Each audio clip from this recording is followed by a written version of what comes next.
Hey, listen, we are excited, are we not? Well, you're welcome to another brilliant edition of your favorite e-corner right here on AM Show on the Joy News channel. I'm Noella Carinielli, your favorite tea brewer, or should I say scooper or server, whatever you want to place on me. I'm good. Listen, this week has been politically heavy. I mean, we have the finance minister come to share with us our budget, what we're going to be dealing with for the next 1 year. But the entertainment industry has also been, they've been working. They've been busy brewing a lot of teas. I mean, this week I saw a lot of matcha lattes. I saw cappuccinos. I saw green teas. I saw chocomilo. I saw Ovaltine. I saw Milo. All of them teas. And I have scooped all of it, as you expect me to. And I am prepared and ready to serve you with the hottest, okay? And so, coming up, I've got an update on the Julieta Asante NFA saga. Yeah, contrary to what she claimed last week, remember? Turns out she was actually given a car and an office.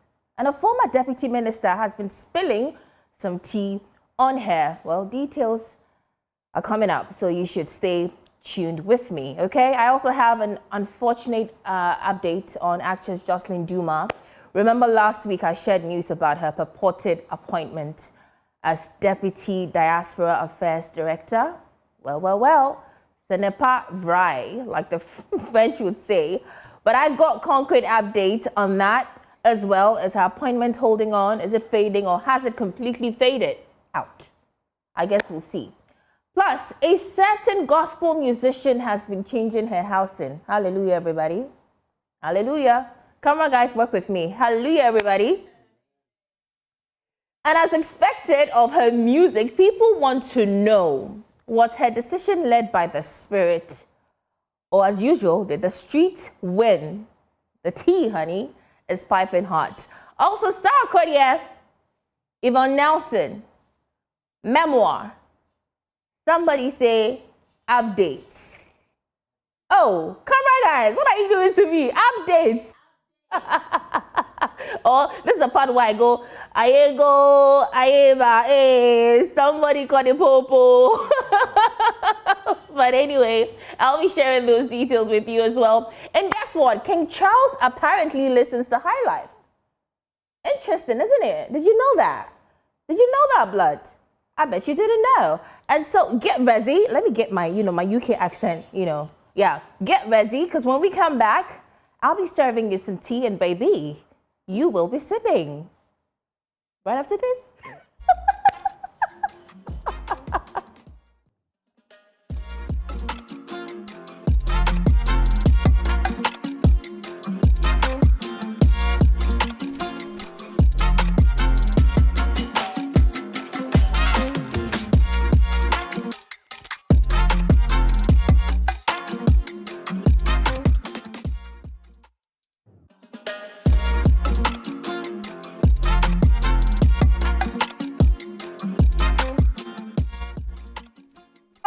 It's still E-Corner, and now I am ready. I am poised to serve you. Are your teacups ready?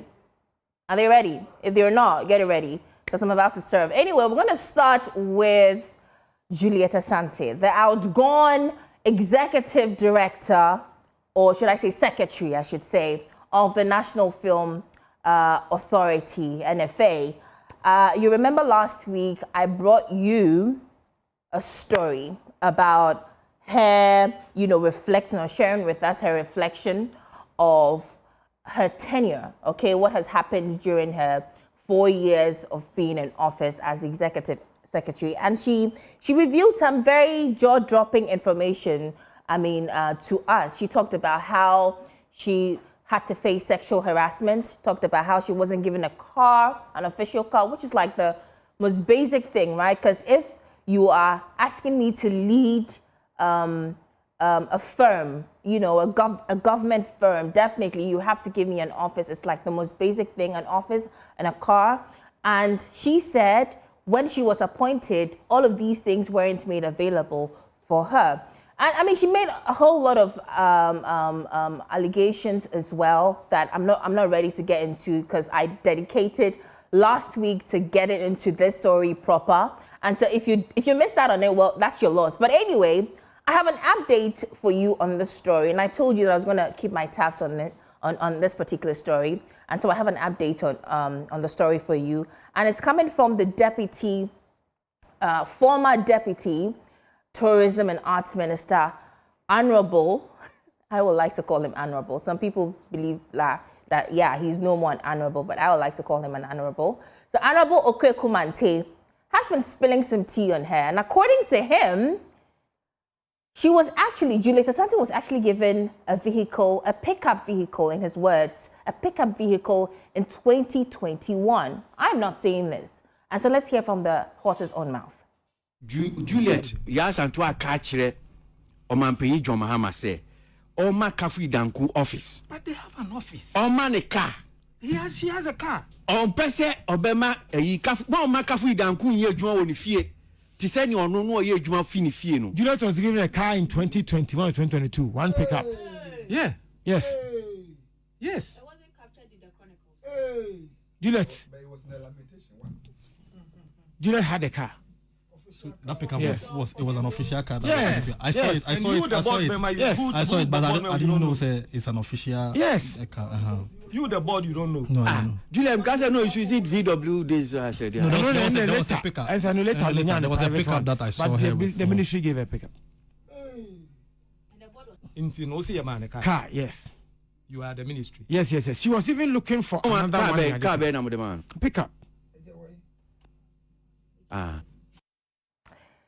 So that was the former Deputy Minister, Honorable Marco Okwekumante, sharing with us that contrary to Madam Julieta Asante's claims that she wasn't given a car, she had to work from her home and all, she was actually given a car in 2021. I'm still keeping my tabs on Madam Julieta Asante's socials. In fact, I sent her a proposal to have a sit down with me so we explore the issues proper. I'm yet to get a response from her, but definitely I'm going to keep my tabs on her. If she posts anything, if she brews anything on the social media, definitely I will be serving you that tea, baby. Anyway, I have another update.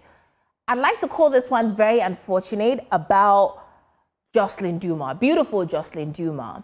Remember last week I shared news about her purported appointment as Deputy Diaspora Affairs Director, and apparently it turns out that the fake is news, or the news is fake, because I mean, obviously, like I said, we were all expecting that for somebody who had been appointed, and several blogs, several websites were posting stories about her appointment, but she was like unbothered. She would not post about it. She would not even thank the president like we've seen a lot of the appointees do. And that for me raised a lot of questions. Plus, some media people or broadcasters, notable amongst them is Bridget Otu, tagged the news as fake. So that for me also raised a lot of eyebrows. It raised a lot of suspicions for me. And so I kept my tabs on her. Well, turns out that it's fake. It's not true. She hasn't been appointed, and that has been communicated by the Minister of State in charge of communications at the presidency, Mr. Felix Ofosu-Kwakye. He had an interview with myjoyonline.com and set the record straight. And so it's unfortunate. I mean, I would have loved to see her in that position. I know a lot of people had been throwing around some names talking about the fact that they think the likes of Denta should be given that opportunity, which I agree. I'm with you on that.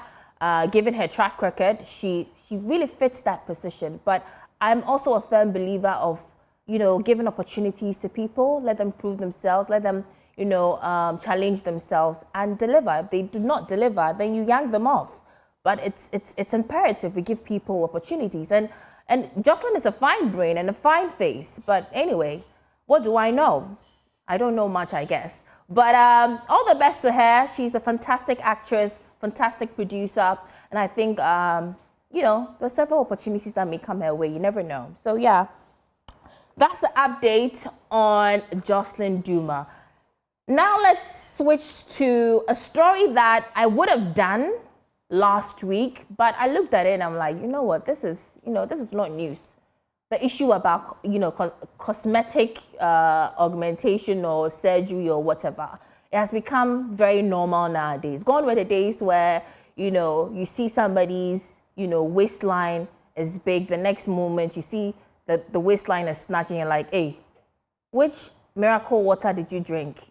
You know, it was novel to us. It was new to us. But nowadays, cosmetic surgeries and what have you is very normal. It's like the air we breathe.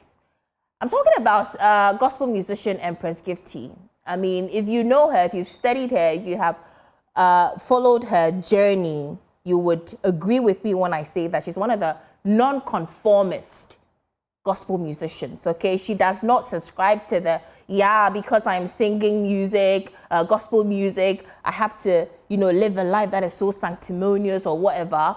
She does not subscribe to that. She lives her life as authentic as she deems fit, right? So last week, she fixed some, what do I even call this? There's a particular name for this, but let me just scrap that and just say she fixed veneers. If you don't know what a veneer is, kindly Google, okay? But to summarize what it is, it's definitely you telling yourself that, oh, I don't like the color of my teeth. Maybe it's so dark brown. Maybe you're a smoker, and so you smoked so much, it has tainted your teeth, made it too dark brown. I can literally see your teeth without your mouth open. And so you decide, I need to change the housing of my teeth. And so she did that.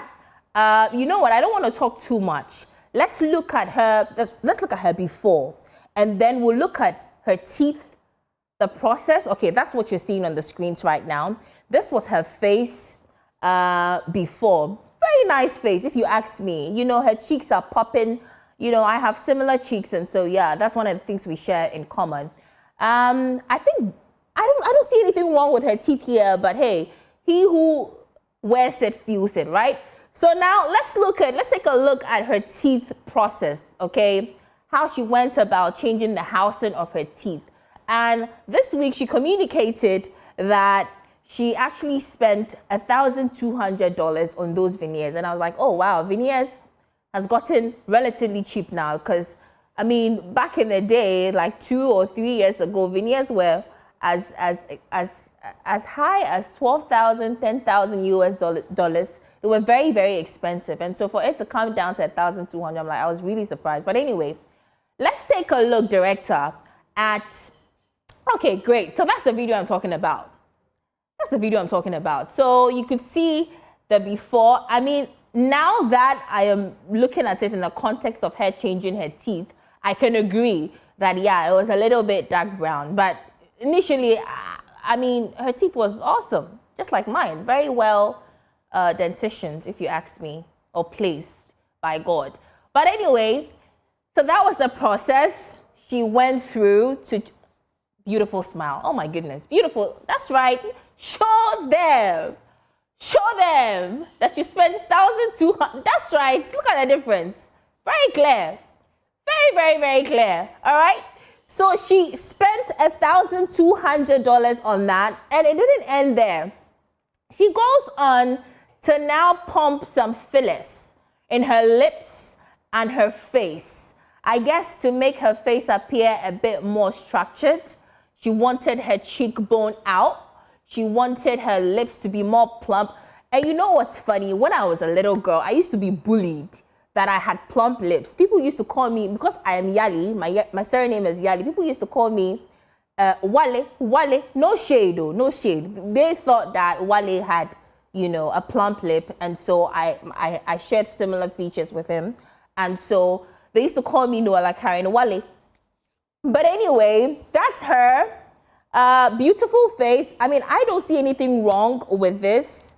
That's how she feels. She feels she has to do this to feel more confident, more beautiful, or whatever it is.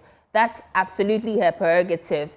But yeah, I thought of sharing it with you because a lot of people have been talking about it. They're talking about the fact that why would a gospel musician, you're supposed to, live an exemplary life, and you're here joining us on the streets to give pressure to who or whoever who's feeling the pressure. Well, my director was saying something, but I missed that. But anyway, let's now talk about Sarkodie. Okay, somebody says when you're in Rome, do what the Romans do. Please, now it's a global village. When we go to Rome, we would still be Africans. We would do what we want to do, please. You can't tell us anything.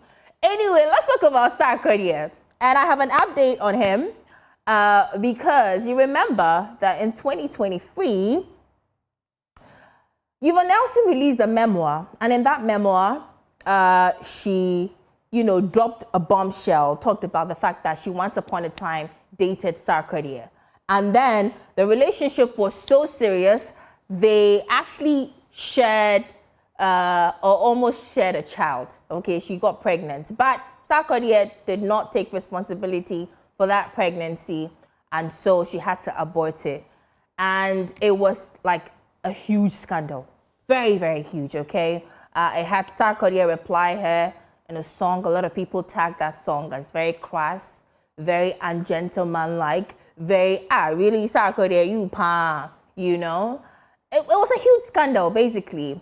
And I know that he has never talked about this until this week, where he granted audience to Angela Yee on her podcast in America, where for the first time he talked about how his wife, Tracy Success, because when that news broke, a lot of people were saying, oh, how would Tracy feel? And if you don't know Tracy, that's her. That's her on the screens, beautiful lady. And so a lot of people were like, oh, how would she take it? How would she take it? Well, in Sarkodie's own words. About all this, and did she know in advance, or did she find out with everybody else?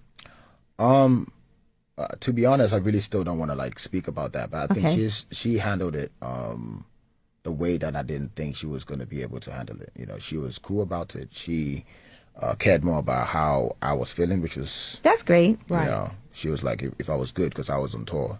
So that was her worry about how I was feeling. Because she knows it's out of character, too. It's not like you just be firing off on people. Yeah, she knows that it takes a lot for me to speak. Because, to be very honest, the reason why I don't speak, which might sound a certain type of way, but I feel like nobody's really worth my response, which has always been my stance. Because okay, a virtuous wife, why Nempe? We're so proud of Tracy's success. Some of us, it's okay, but yeah. We're going to take a cue from Tracy Success's book and do better when our husbands bring home a scandal. Hallelujah. Hey, the men here are quiet. Why? What is happening? Hallelujah. Anyway, my last story is, listen, I'm so excited about this, and I'm happy I'm ending on a high note, because Highlife legend, ooh, did you see that? I rhymed. Highlife legend Daddy Lumba has earned royal recognition, okay, because his 2008 hit in Pim Pim Dummy has been featured on King Charles III, okay, UK monarch. He curated a special Commonwealth playlist to commemorate the day, and as part of that list, number 3 on that list actually was Daddy Lumba. And I could not believe it. Like, how is this king listening to Daddy Lumba? And it's the choice of, so in Pimpin, Ekutia Ghana man, Ekutia Nebrofu doing the same. Do I know? Do we know? Nobody knows? Okay, I guess we're very Ghanaian. Anyway, so let's see the playlist. Okay, you can see it on your screens. That's awesome. And for those of you who do not know the song I'm talking about, director, I know my time is up, but let's give them a sneak peek. Just a little bit. 10 seconds.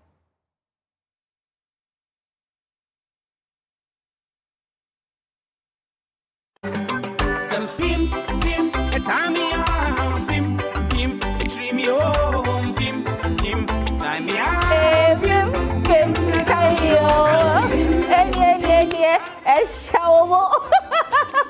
That's it for E-Corner right here on Joy News. I'm Noella Kariniali. Up next is Mami Thompson with Joy News Text. Mwah. See you.